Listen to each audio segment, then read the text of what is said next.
Qual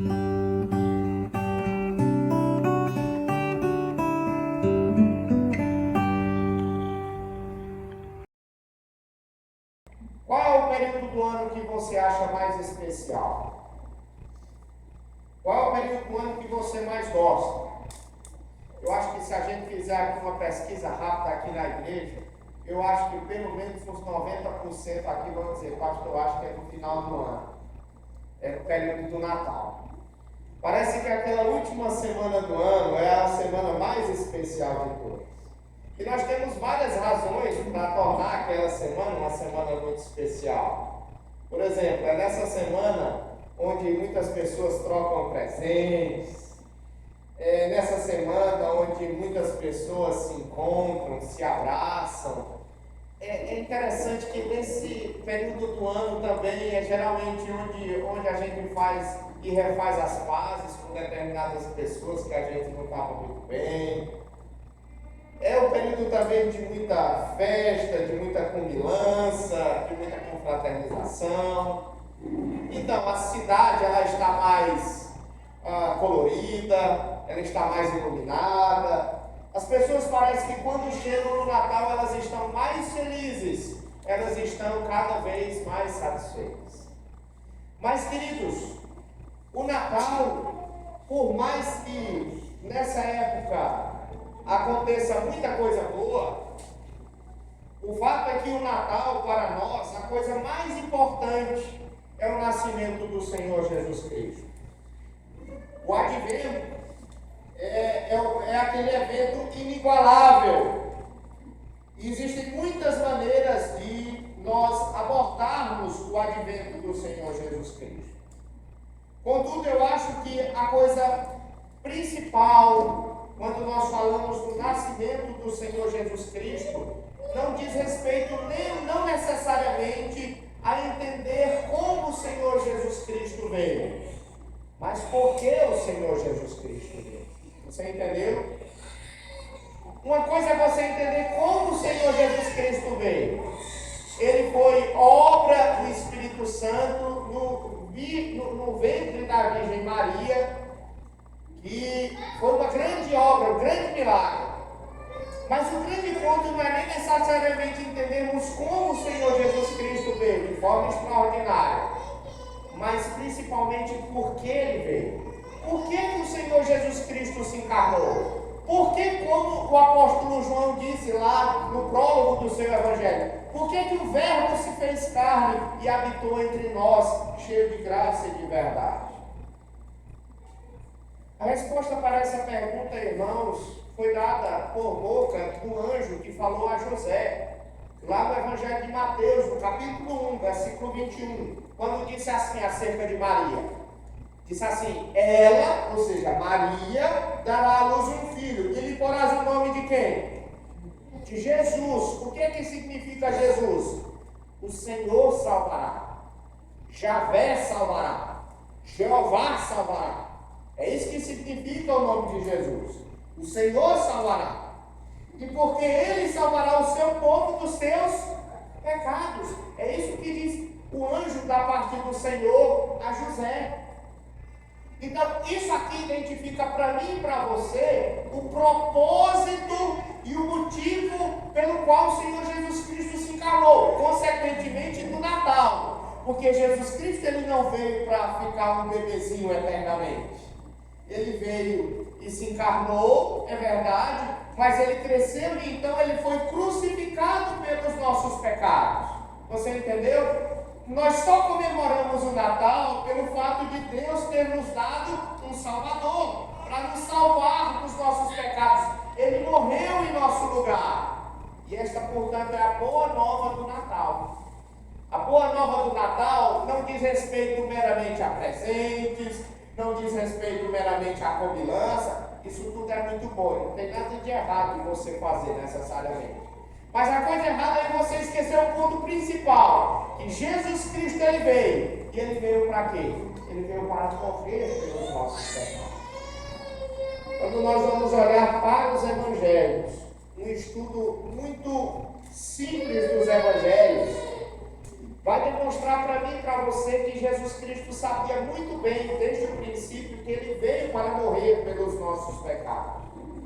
Isso é algo evidente para qualquer pessoa que lê os evangelhos. É verdade que existem alguns céticos, que a gente chama de teólogos liberais, que tentam de alguma maneira dizer que Jesus Cristo ele não sabia que iria morrer da forma horrível que morreu. Eles dizem que Jesus Cristo, na verdade, não é o Salvador. Jesus Cristo é um revolucionário político, religioso, que surgiu ali não com o objetivo de morrer pelos nossos pecados, mas, na verdade, insuflar algo contra o reino de Roma, para que Roma fosse destruída e ele assumisse, portanto, o reinado entre os judeus. Essa é a perspectiva dos teólogos liberais.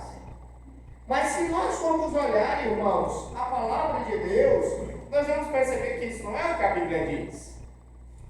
Durante todo o ministério do Senhor Jesus Cristo, ele demonstrou claramente que ele sabia muito bem para onde ele estava indo. Ele sabia muito bem aquilo que iria acontecer com ele.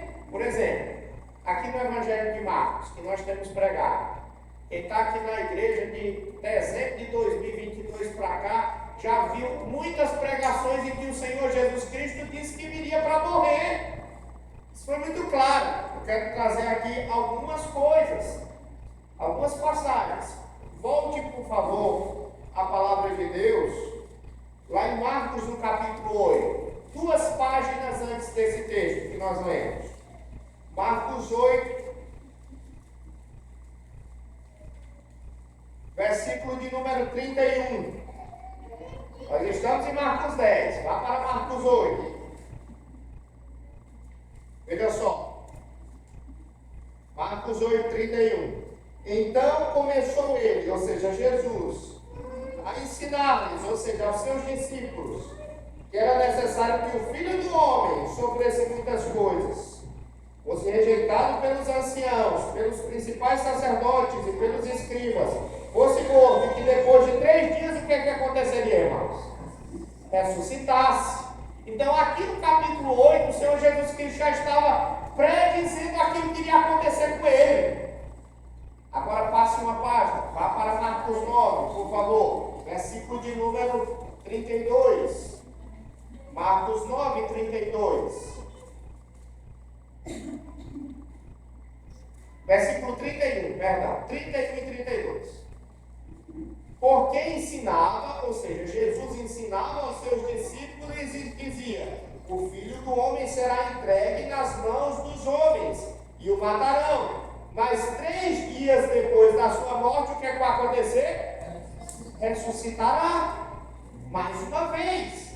Então, o Senhor Jesus Cristo sabia muito bem para onde estava indo. O Senhor Jesus Cristo sabia muito bem aquilo que iria acontecer com ele.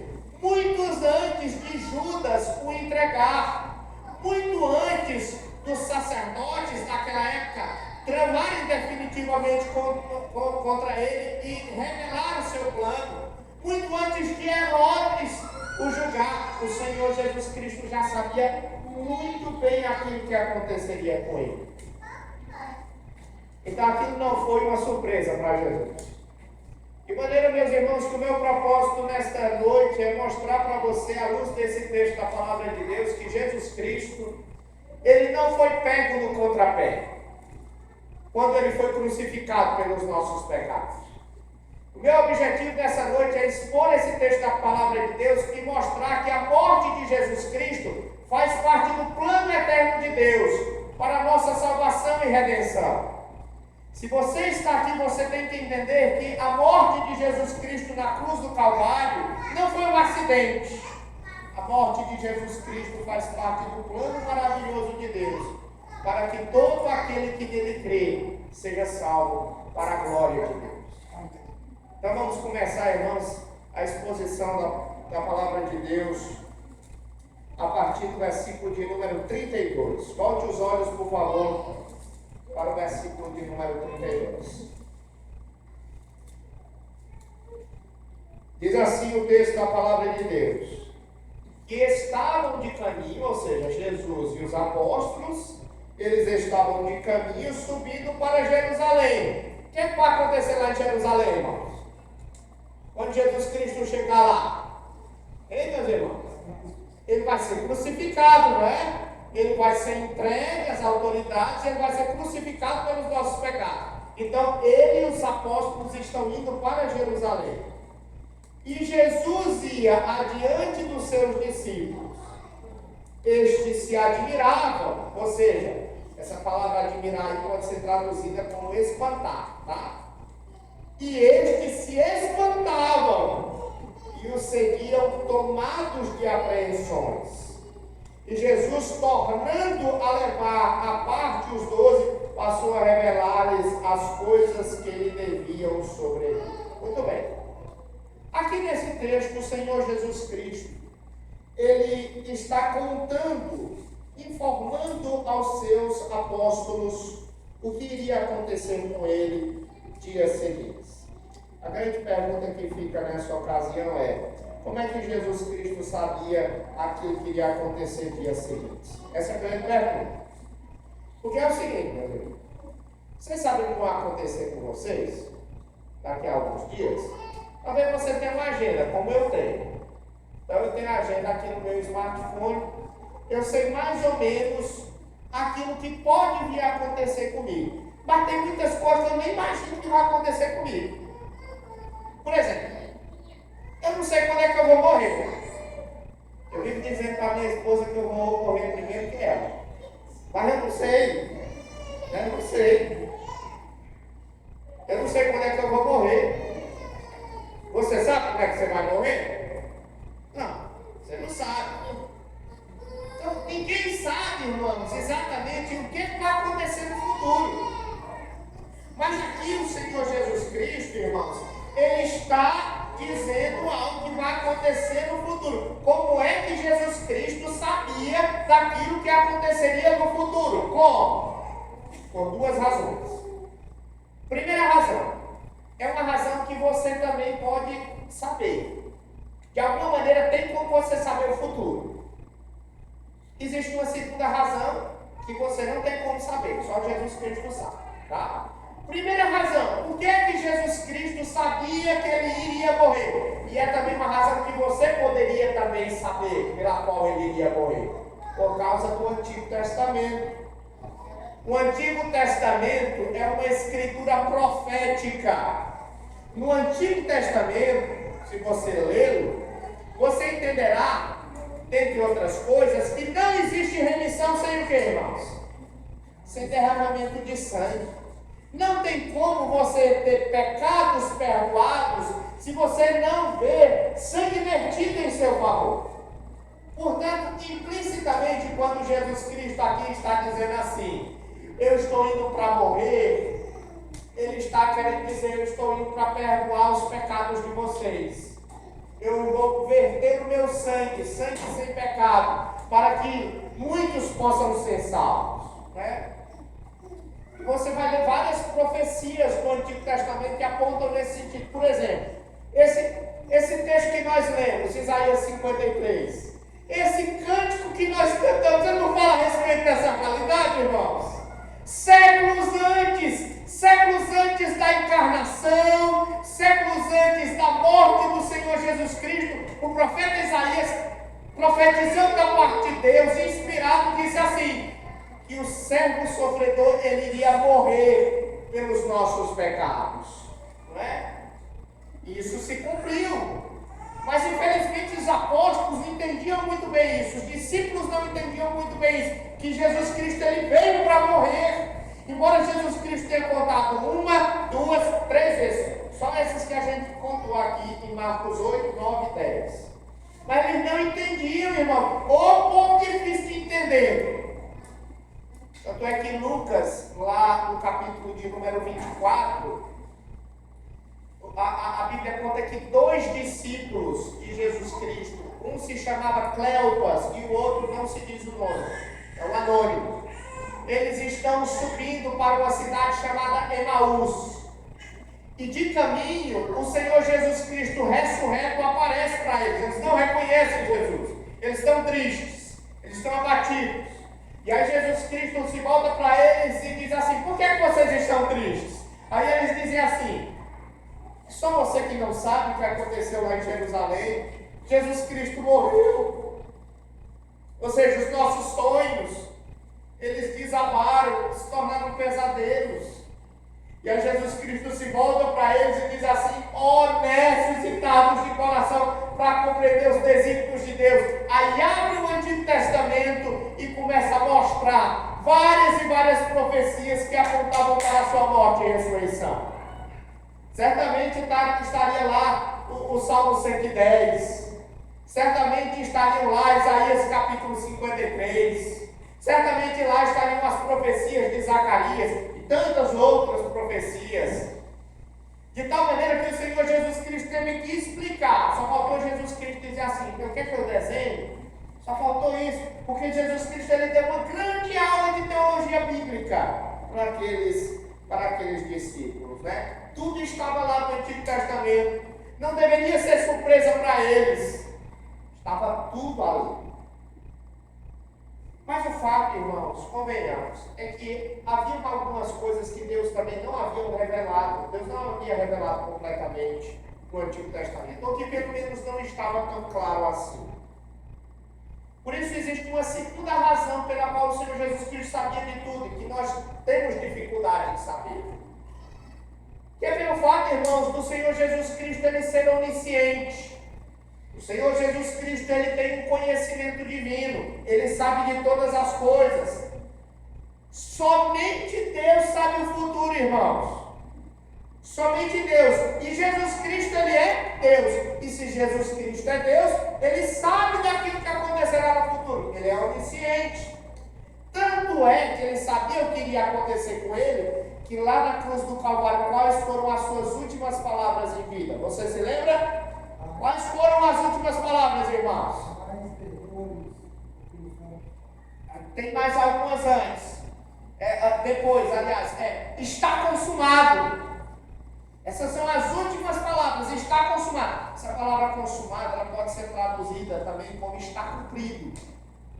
Certo? Cumprido o quê? Cumprido o propósito de Deus, irmãos. Os planos de Deus. Deus tinha um propósito em Cristo. Qual é o propósito? Nos salvar dos nossos pecados. Ele tinha que verter o seu sangue para nos salvar.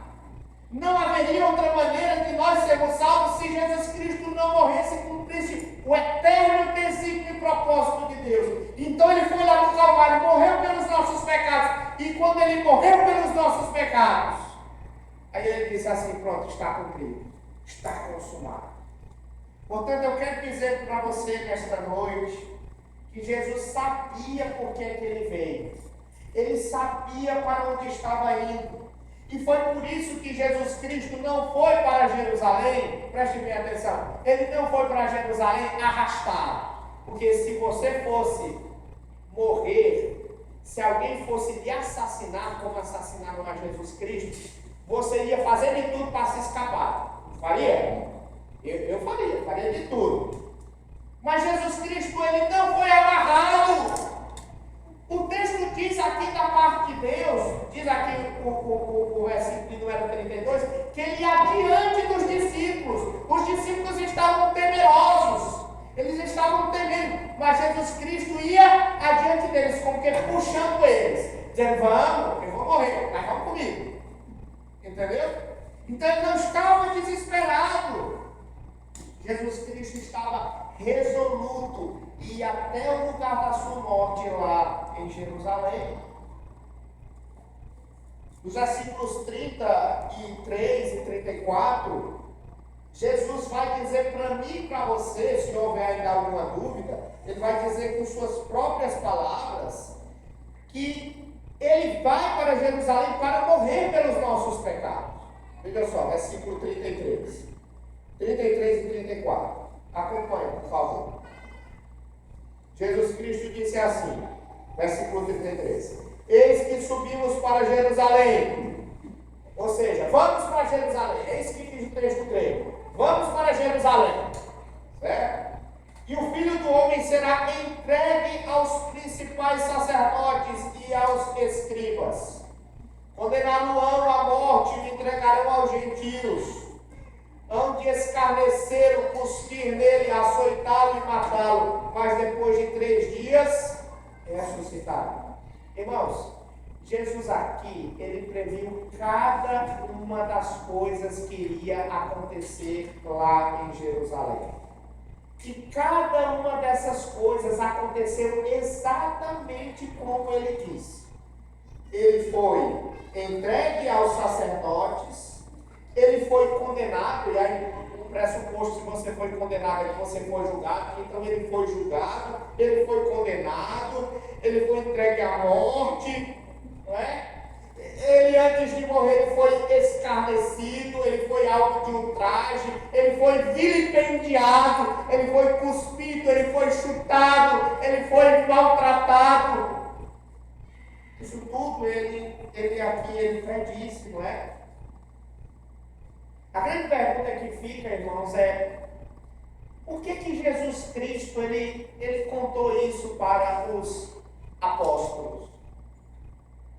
Será que não teria sido melhor ele ter guardado segredo? Porque muitas vezes a gente sofre com antecedência, não é? Será que não era melhor? Meus irmãos, eu acredito que não. O Senhor Jesus Cristo, ele contou para os seus discípulos aquilo que iria acontecer, para cientificar aos discípulos que de fato ele veio para cumprir o propósito do Pai. Então os apóstolos, eles sabiam que, de alguma maneira, a vida do Senhor Jesus Cristo estava em risco. Por exemplo, lá em João capítulo 11, o Senhor Jesus Cristo se voltou para os apóstolos e disse assim: vamos para Jerusalém. Você lembra o que foi que Tomé disse? Aí Tomé disse assim: vamos morrer com ele. Então Tomé, ele foi assim, ele foi muito fatídico, ele foi muito fatalista. Era essa palavra que eu estava procurando. Ele foi muito fatalista. Ele disse assim: se a gente for lá para Jerusalém, nós vamos morrer com Jesus. Mas os apóstolos, eles em algum sentido, eles sabiam que Jesus Cristo, ele poderia morrer, mas eles não tinham certeza absoluta que aquilo iria acontecer. A gente não temos temores assim, muitas vezes, que coisa ruim vai acontecer com a gente? Tem? Pois é, mas a gente não tem certeza que vai acontecer. Mas aqui o Senhor Jesus Cristo não vai pintar a vida de cor-de-rosa para os apóstolos. O Senhor Jesus Cristo vai dizer: eu estou indo para Jerusalém, e lá em Jerusalém eu vou ser entregue às autoridades, e eu vou ser julgado, e eu vou ser morto por elas. Então Jesus Cristo aqui, ele está dizendo claramente aquilo que vai acontecer. Isso, irmãos, mostra uma faceta muito grande do sofrimento do nosso Salvador. Nós falamos muitas vezes, irmãos, dos sofrimentos que Jesus Cristo passou na crucificação. Mas a verdade, irmãos, é que antes da crucificação de Jesus, ele sofreu muito. Porque Jesus Cristo sabia exatamente o que ele ia passar lá na cruz do Calvário. Por exemplo, você pode saber e prever que no futuro você poderá passar por algum sofrimento, mas ainda no futuro você tem uma expectativa de que aquilo não venha acontecer, ou pelo menos que não seja tão ruim quanto você imagina. Mas o Senhor Jesus Cristo, ele sendo onisciente, ele sabia exatamente, perfeitamente aquilo que iria acontecer com ele. Ele sabia aquilo que iria acontecer. Por isso ele sofreu muito antes de chegar lá no Calvário. Ele sofreu um tormento dentro da sua própria alma. E é por isso que tantas vezes no Novo Testamento, irmãos, falando a respeito do sofrimento de Jesus Cristo, os autores do Novo Testamento falam no plural. Não diz sofrimento, mas sofrimentos. Porque Jesus Cristo não sofreu apenas uma vez, mas várias e várias e várias vezes. Mas não é isso que no Antigo Testamento já falava. Isaías 53, ele é um homem de quê? Ele é um homem de dores. O profeta Isaías dizia. Eu estava preparando esse sermão e eu comecei a lembrar aquilo que certo escritor, ele uma vez falando a respeito das dores envolvendo a crucificação, ele escreveu, abre aspas, a morte por crucificação incluía tudo o que a dor e a morte podem ter de horríveis. Feridas, tonturas, cólicas, sede, fome, insônia, febre, tétano, vergonha, louco tormento, ansiedade para morrer. A posição antinatural tornava doloroso qualquer movimento que a pessoa fizesse. As veias dilaceradas e os tendões esmagados latejavam de angústia incessante. As feridas inflamadas pela exposição vão necrosando aos poucos. As artérias, especialmente na cabeça e no estômago, ficam inchadas e obstruídas com o sangue derramado. Tudo se intensifica até o ponto em que as coisas não podiam mais ser suportadas, causando óbito.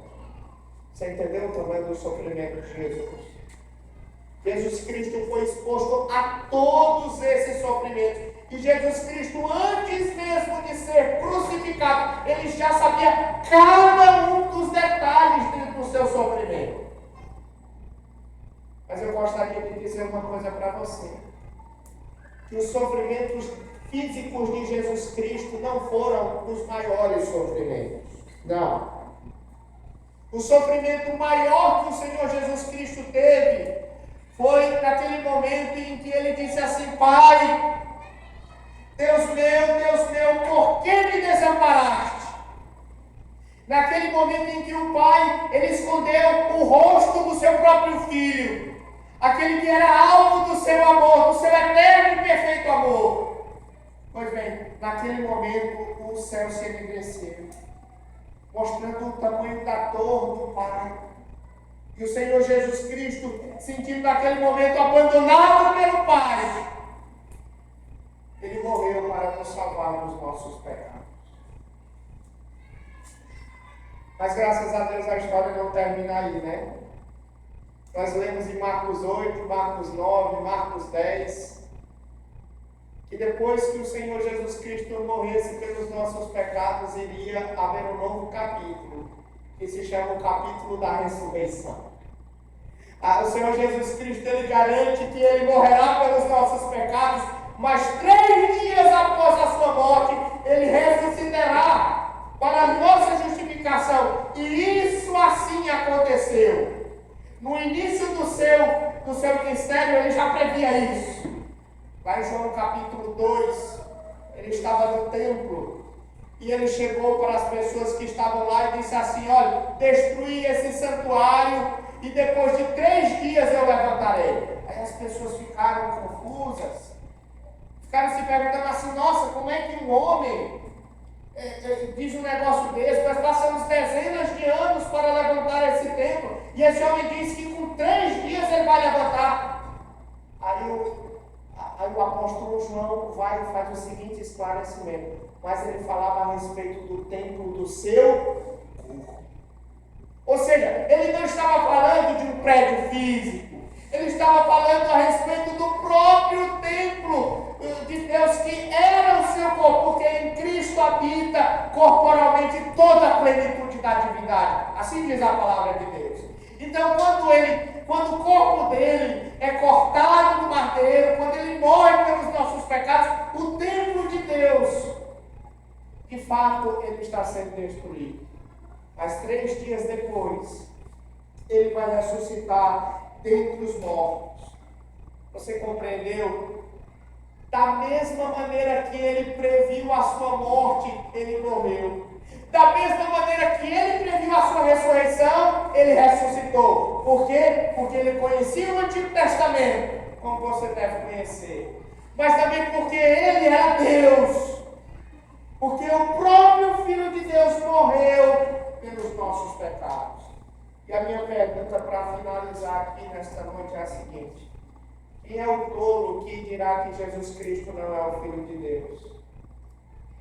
Irmãos, a Bíblia mostra claramente aqui para nós que Jesus Cristo, ele é o Filho de Deus.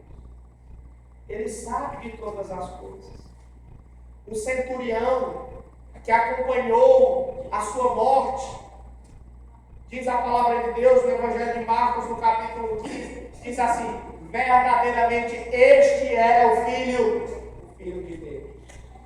Se até o centurião reconheceu isso, será se você nesta noite não vai reconhecer Cristo como o Filho de Deus? Pois bem, Jesus Cristo, Ele veio para morrer pelos nossos pecados, para que nós tenhamos vida em seu nome. Se você se arrepender dos seus pecados, crer no nome dEle, for batizado, você será salvo. Busque-o enquanto pode achar. Busque-o enquanto Ele está perto. Não morra sem Jesus. A morte de Cristo foi para que você tenha vida. Que Deus nos ajude, irmãos, para que todos nós possamos encontrar essa salvação. Amém.